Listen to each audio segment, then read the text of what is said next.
Shalom, shalom, bien-aimés dans le Seigneur, que la paix et la grâce du Seigneur soient avec vous. Amen. Bien-aimés, notre Dieu est merveilleux et je sais qu'il va faire du bien à quelqu'un aujourd'hui au travers de ce message. Alléluia. Il veut te redonner la paix du cœur, il veut te redonner de l'espoir au travers de ce message. Amen. Bien-aimés dans le Seigneur, je veux parler de l'histoire d'Agar. Il y a des Agar dans nos maisons, alléluia. Il y a des Agar dans la rue, il y a des Agar partout, alléluia. Mais j'aimerais dire à ces Agar que Dieu ne vous a pas oublié. Amen. Nous allons à la lumière de la parole de Dieu dans le livre de Genèse chapitre 16. Amen. Voici ce que la parole de Dieu nous dit.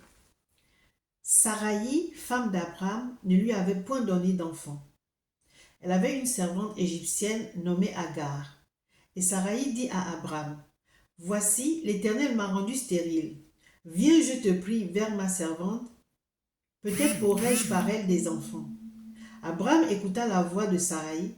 Alors Saraï, femme d'Abraham, prit Agar, l'Égyptienne, sa servante, et la donna pour femme à Abraham, son mari.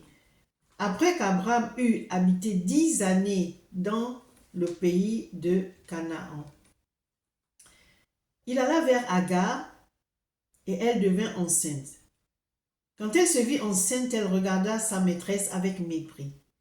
Et Saraï dit à Abraham, « L'outrage qui m'est fait retombe sur toi. J'ai mis ma servante dans ton sein, et quand elle a vu qu'elle était enceinte, elle m'a regardé avec mépris. Que l'Éternel soit juge entre moi et toi. » Abraham répondit à Saraï, « Voici, ta servante est en ton pouvoir, agis à son égard comme tu le trouveras bon. » Alors Saraï la maltraita et Agar s'enfuit loin d'elle. Alléluia.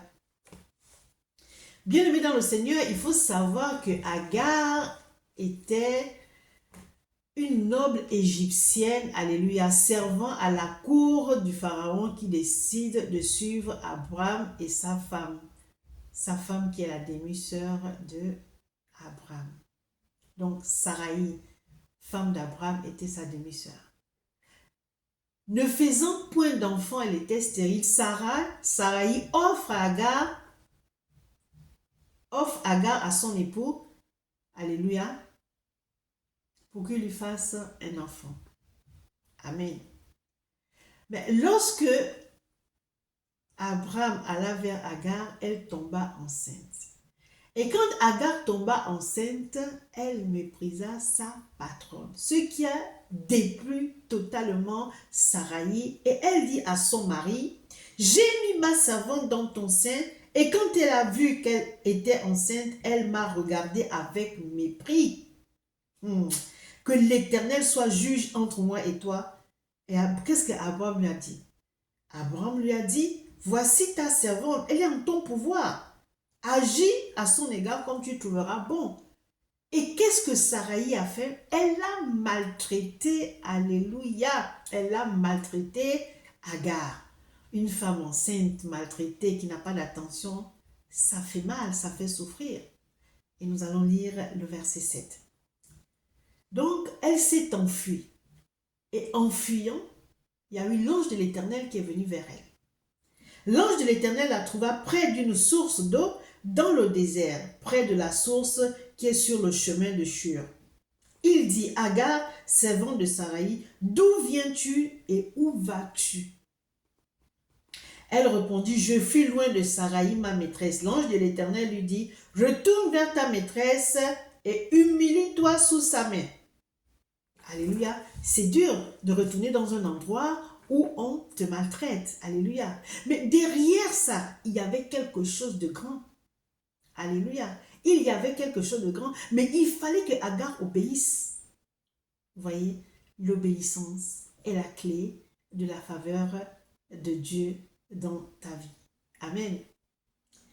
Alors l'ange de l'Éternel lui dit, « Retourne vers ta maîtresse et humilie-toi sous sa main. » L'ange de l'Éternel lui dit, « Je multiplierai ta postérité et elle sera si nombreuse qu'on ne pourra la compter. » Vous voyez, il y avait quand même quelque chose de bon. C'est vrai qu'elle retournait chez sa patronne, qui l'avait maltraitée. Mais Dieu l'a rassurée. Amen. Hmm. Bien-aimé dans le Seigneur, l'ange de l'Éternel lui dit, voici, tu es enceinte et tu enfanteras un fils, à qui tu donneras le nom d'Ismaël, car l'Éternel t'a entendu dans ton affliction. Il sera comme un âne sauvage, sa main sera contre tous et la main de tous sera contre lui. Et il habitera en face de tous ses frères. Alléluia. Bien-aimé dans le Seigneur, je vais m'arrêter par là, mais j'aimerais dire ceci. Alléluia. L'histoire d'Agar rappelle aux chrétiens que même dans nos moments les plus solitaires, alléluia, et les plus désespérés, amen, Dieu nous voit et prend soin de nous. Donc, fais confiance en ton Dieu. Elle était dans une situation d'abandon et d'impuissance, Agar. Peut-être que tu es dans cette situation, mais Dieu est venu vers elle. Dieu viendra vers toi pour lui donner de l'espoir et des promesses pour l'avenir. Alléluia. C'est un grand réconfort pour ceux qui se sentent oubliés, abandonnés. Vous voyez, Dieu est venu la réconforter et Dieu lui a fait une promesse. D'abord, qu'est-ce que l'ange de l'Éternel lui a dit? De retourner chez sa patronne et qu'elle s'humilie. Bien-aimé, peut-être que tu passes par des situations comme ça, tu es maltraité, tu es abusé.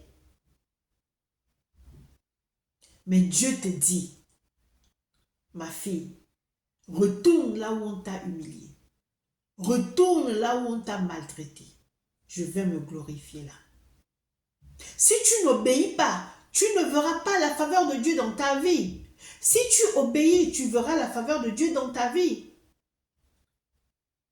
Regardez la promesse que Dieu a faite à Agar. L'ange de l'Éternel lui dit, retourne vers ta maîtresse et humilie-toi sous sa main. L'ange de l'Éternel lui dit, je multiplierai la postérité et elle sera nombreuse qu'on ne pourra la compter. Alléluia. C'est une promesse que Dieu a faite à Agar. Peut-être que Dieu veut faire des choses grandes avec toi, mais à cause de ta désobéissance, pourquoi? Parce que tu as souffert à cet endroit. Tu dis, je ne pars pas. Dieu sait très bien ce que j'ai vécu. Mais peut-être qu'il fallait que tu passes par cette situation pour que Dieu t'élève. Pour que tu sois un témoignage. Mais si tu ne passes pas par les épreuves, comment tu pourras connaître la puissance de Dieu dans ta vie? Alléluia. Alors, bien-aimé dans le Seigneur, Dieu ne t'a pas oublié. Elle a été maltraitée cruellement. Cependant, Dieu ne l'a pas abandonnée. Tu as été maltraité, tu as été humilié. Cependant, Dieu ne t'abandonne pas. Il a entendu tes cris et il s'est occupé de toi. De la même manière qu'il a entendu les cris d'Agar et qu'il s'est occupé d'elle, c'est la même manière qu'il fait avec toi. Mais obéis à ce qu'il te dit. Donc, il a entendu ses cris et s'est occupé d'elle, lui démontrant que la valeur, écoute bien, la valeur d'une personne ne dépend pas de la façon dont les autres la voient. La valeur d'une personne ne dépend pas de la façon dont les autres la voient, alléluia, mais de l'amour et du plan de Dieu pour elle. Donc, ta valeur dépend, alléluia, de l'amour et du plan de Dieu, pas de ce que les gens pensent de toi. Amen. Dieu est bon, hein? Dieu, il est bon. Alléluia. Bien-aimé, bien qu'elle ait été traitée durement, Dieu avait un plan pour elle et son fils. Vous voyez, souvent on se dit, mais est-ce que Dieu ne voit pas comment je souffre? Dieu ne voit pas comment on me maltraite? Est-ce que ce Dieu vraiment existe? Oui, Dieu, il existe. Et il voit comment on te maltraite. Il voit ce que tu subis. Mais dans cette maltraitance, dans cette humiliation que tu subis, il a un plan merveilleux pour toi. Amen. Cela doit nous interpeller.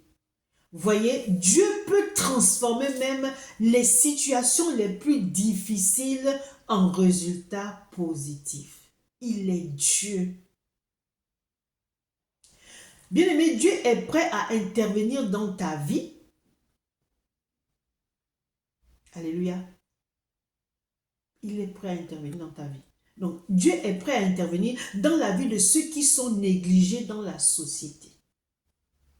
Ouvre ton cœur. Lâche prise. Dis, Seigneur, me voici. Qu'est-ce que je dois faire? Et ce qu'il te dira, il est Dieu, fais-le. Il te dira certainement, repars là où tu as été maltraité.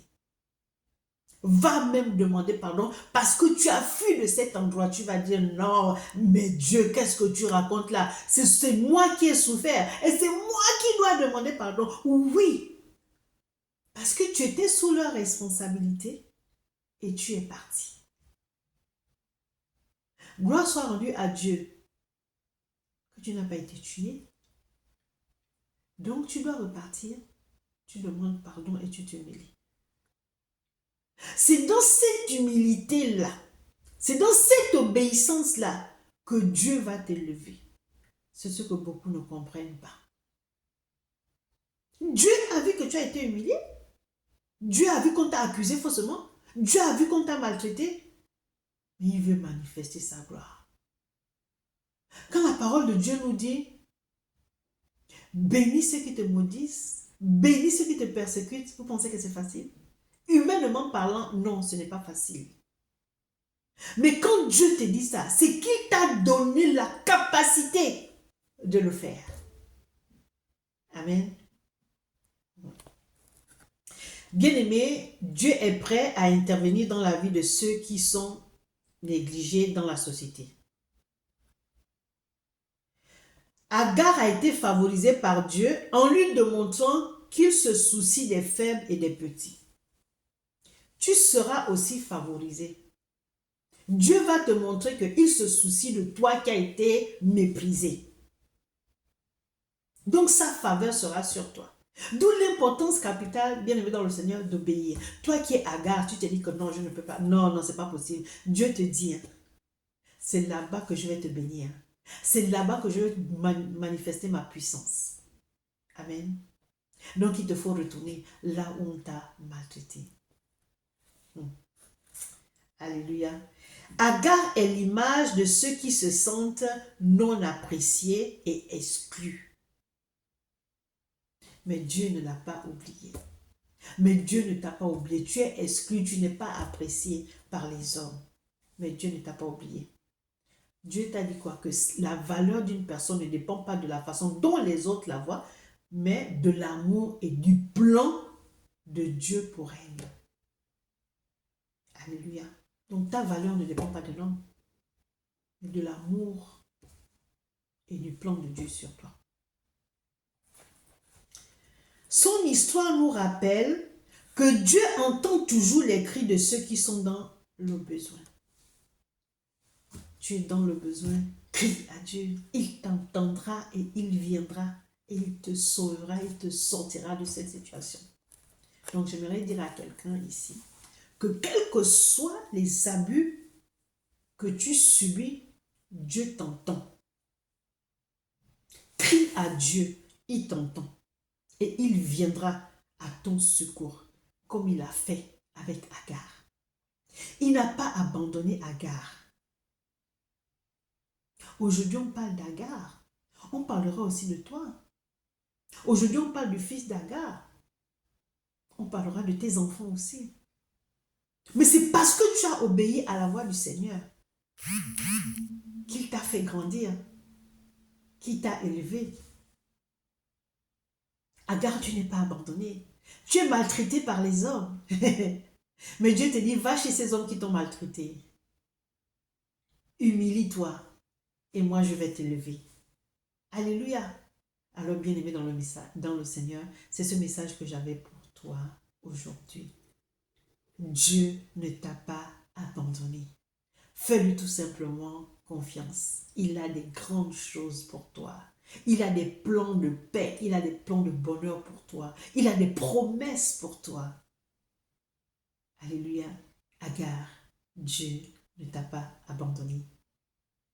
Alléluia. Que Dieu vous bénisse. Amen.